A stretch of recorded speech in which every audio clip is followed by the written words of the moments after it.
আওয়ামী লীগের যে ৫ নেতার কারণে কোটা সংস্কার আন্দোলনকে কেন্দ্র করে দেশে ভয়াবহ পরিস্থিতির সৃষ্টি হয়েছিল বলে জানিয়েছে সাবেক প্রধানমন্ত্রী শেখ হাসিনার বেসরকারি শিল্প ও বিনিয়োগ বিষয়ক উপদেষ্টা সালমান এফ রহমান। গ্রেফতারের পর রিমান্ডে এ স্বীকারোক্তি দিয়েছেন তিনি। কিন্তু কারা এই ৫ নেতা আর কিভাবে বা তারা শেখ হাসিনা সরকারের এই পরিস্থিতিতে ফেললেন, বিস্তারিত ডেস্ক রিপোর্টে। ডিবি সালমান এফ রহমান জানিয়েছেন, এই ৫ নেতার জন্য দেশে ভয়াবহ পরিস্থিতি তৈরি হয়েছে। তিনি বলেন, আমি ব্যবসায়ী, তাই ব্যবসায়ীদের সঙ্গে আমার বেশি বৈঠক হতো। সেসব বৈঠকে দেশের অবস্থা স্থিতিশীল রাখতে তারা চাপ দিতেন। সেই চাপের কথা তৎকালীন প্রধানমন্ত্রীকে অবগত করতাম, কিন্তু উনি পাত্তা দিতেন না।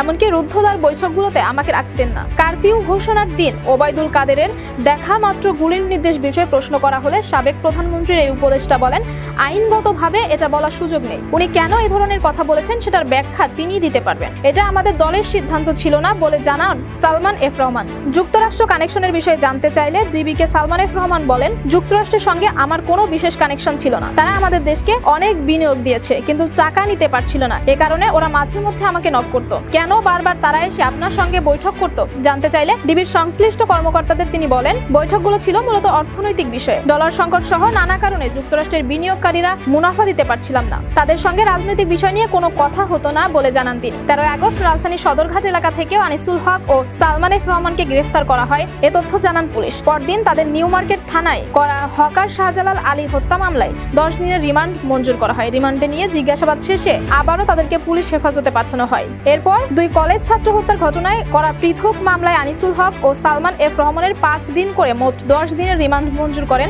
আদালত।